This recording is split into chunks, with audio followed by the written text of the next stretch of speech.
Hey everyone, it's Holly, and I just filmed a Disney video, so I should probably take these off because this is a book video. Oh, professional. Okay, got this. So I'm here to film a video. I'm going to talk about my favorite tropes. This was a Top 5 Wednesday topic, but I could only come up with 4, and I never did it. So I felt bad when I did my least favorite tropes video. Some people had said that they wanted to know what my favorite tropes were, so I thought I would tell you what they were. With my least favorite tropes, I did show books. I'll try and mention some for this too, though. So first is enemies to lovers. This is like my favorite trope in everything. So in TV shows, in movies, in books, I am all over it. Now it is hard to do right. And I think when people complain about this trope, they like, okay, you have a right to not like a trope. Like, I'm not trying to say that you're wrong or you don't understand it. But I think it's very easy to mess up as an author. And I think that's what people don't like about it. But anyways, it is one of my favorites. I just like that, like, biting sarcasm and banter.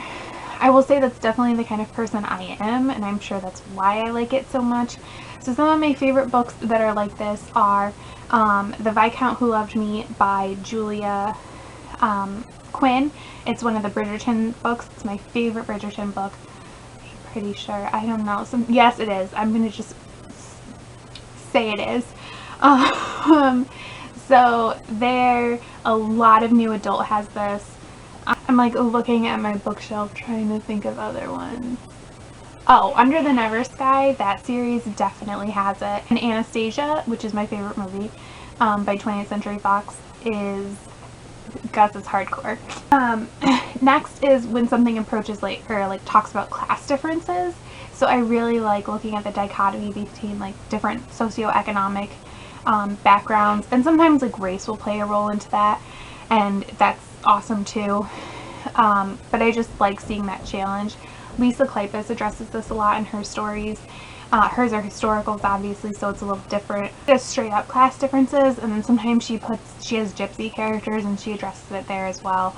And then Katie McGarry does this a lot too, and I just think it always adds an interesting dynamic, and I just like seeing characters navigate it, because whether we want to or not, a money differential usually does cause like interesting power dynamics, and I just like seeing how authors and characters deal with that. It's like really hard for me to explain, like crunch down to a few words, but that is like physical and mental trauma, which I feel like makes me sound like a horrible person.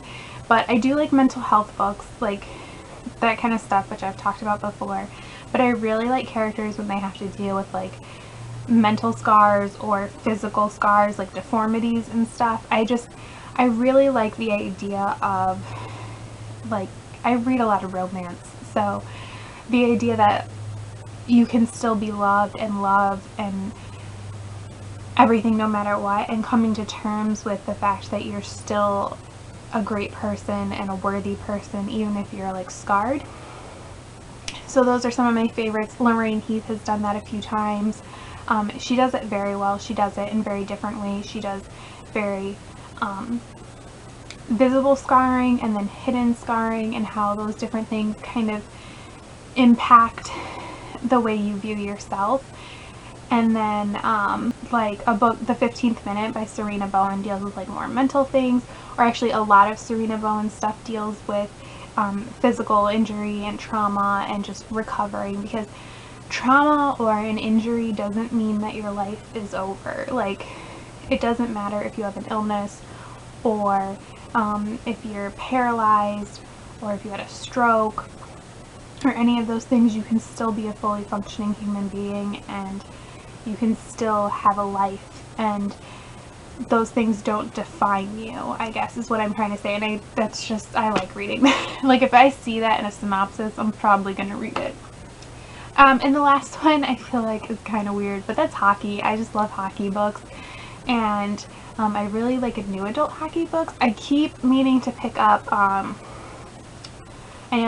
think it's Tony Aleo has like a whole hockey series. I just need to like buckle down and read them. And then I think J.C. Burton has some hockey books too that I've heard good things about, so I need to read those as well. But I just really like hockey. I grew up, my family isn't super sports centric, but if we were, it'd probably be hockey, at least my dad. I went to a hockey college. I think I've talked about that before. I'll read other sports books and they're fine, but hockey is definitely the one that I like gravitate towards. And if you're like new adult hockey, please, I'm there. And I mean, just hockey books everywhere. Elle Kennedy, Serena Bowen, they're just amazing. So yeah, those are the 4 tropes I really like. If there's any that you really like, or if you like or don't like the ones I mentioned, feel free to let me know down in the comments. And thank you so much for watching. Bye!